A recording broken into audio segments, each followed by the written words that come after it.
Bonjour, je m'appelle Philippe, je suis chercheur en biologie de l'évolution et aujourd'hui nous allons parler de notre rapport à la biodiversité. Saviez-vous que sans la biodiversité, je ne serais pas là pour vous parler? On dépend tous de la biodiversité, c'est elle qui nous permet de nous nourrir. Tout ce que nous mangeons est issu du vivant et même parfois vivant. Vous connaissez le point commun entre s'habiller, se laver, s'abriter et se déplacer? Ce sont tous des verbes du premier groupe? Non, Philippe. Le point commun, c'est la biodiversité. Elle nous fournit toutes les ressources que nous utilisons au quotidien. Mais bien plus que ça, elle nous permet de maintenir nos environnements sains et habitables. Non, je ne parle pas de cet environnement. Je parle en fait des environnements qui nous entourent, les forêts, les océans, les campagnes et même les villes dans lesquelles nous vivons. La biodiversité permet de maintenir ces environnements sains et habitables en garantissant aux écosystèmes des conditions favorables à leur fonctionnement. Formation des sols, cycle de l'eau et des nutriments, résilience grâce à la biodiversité. La biodiversité nous apporte également d'innombrables avantages immatériels. Notre santé mentale et physique, notre conscience et notre inspiration esthétique comme l'art, le design, la culture,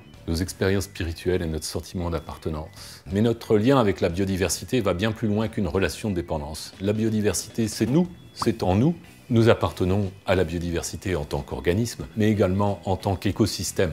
Saviez-vous que sur notre peau, on a recensé plus de 1000 espèces de bactéries différentes? Et chaque individu a sa propre collection de bactéries? Je te vois venir, Philippe. Non, on ne peut pas les voir. Mais sais-tu que tu abrites plus de microbes qu'il y a d'humains sur la planète? Et nous avons autant de bactéries en nous que de cellules de notre propre corps. Notre corps, en réalité, est un système en équilibre entre des organismes nuisibles et des organismes utiles. Et c'est cet équilibre qui détermine notre état de santé. Donc pour conclure, il faut comprendre que cette quantité d'organismes étrangers exploite nos fonctions vitales. Certains sont permanents et partagent nos repas. Certains sont vitaux, d'autres peuvent nous tuer. L'écosystème humain est un système d'interaction complexe et infiniment changeant. Chacun peut être le parasite d'un autre. Toi plus qu'un autre microbe, laisse-moi finir. Chacun de nous est une mosaïque unique de formes de vie, toutes interconnectées de multiples façons. Nous tous, nous ne pouvons survivre qu'en interaction avec ces organismes étrangers. Sans eux, même la forme la plus élémentaire d'existence humaine serait impossible. Nous sommes biodiversité. La préserver, c'est nous permettre de perdurer, mais la vivifier, c'est nous permettre de prospérer.